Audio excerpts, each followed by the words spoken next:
Lawyers say the most interesting things. In the recent courtroom showdown between Samsung and Apple, Samsung's legal representatives offered so many thoughtful quotes.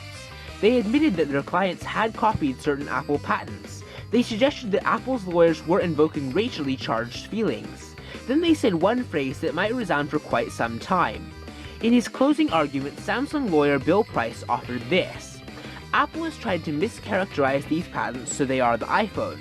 These patents are actually very narrow. Apple doesn't own beautiful and sexy. It was a statement in which some might see a curious admission. Was Price conceding that a significant motivation for Samsung's apparently illegal borrowing involved making its products a little bit more beautiful than the company's own abilities allowed? Is there a sense that Apple's aesthetic sense is what is most coveted by its rivals? Apple understands that its sense of taste is what moves consumers and keeps them in its fold. It has a feel for what real people feel. Indeed, the original lawsuit filed by Apple against Samsung focused on the look and feel of its products.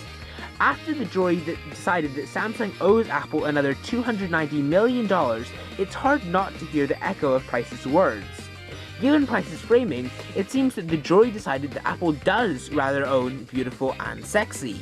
Now, the launch of iOS 7 doesn't suggest that Apple's taste supremacy is all that it used to be, but there are still so many subconsciouses in people's minds that believe that Apple represents style while everything else is some sort of a pretender.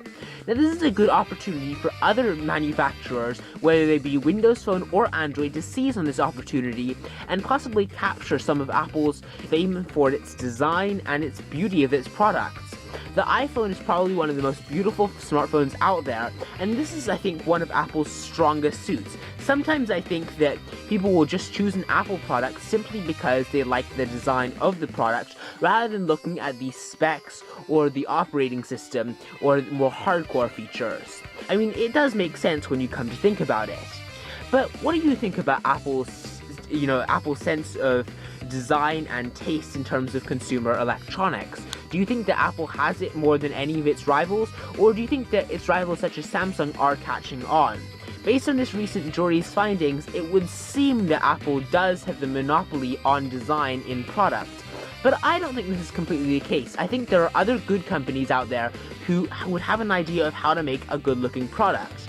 I think Google isn't quite as good at this, even though their products are a lot better in terms of operating system and specs. I think they're not quite as good at making them look better, but they're good at making them feel good in your hand, and I think they're good at making them just be very useful products overall. I think companies like Microsoft could be getting better at making well-designed products. The Xbox One, for instance, is an example of a well-designed product, but that's not to say that Microsoft's phones could not really have a very good design as well. But back to my original question, let me know which company you think is the best sense of design in the comments below. Please be sure to like and subscribe if you enjoyed this brief video, and I will see you next time. Bye!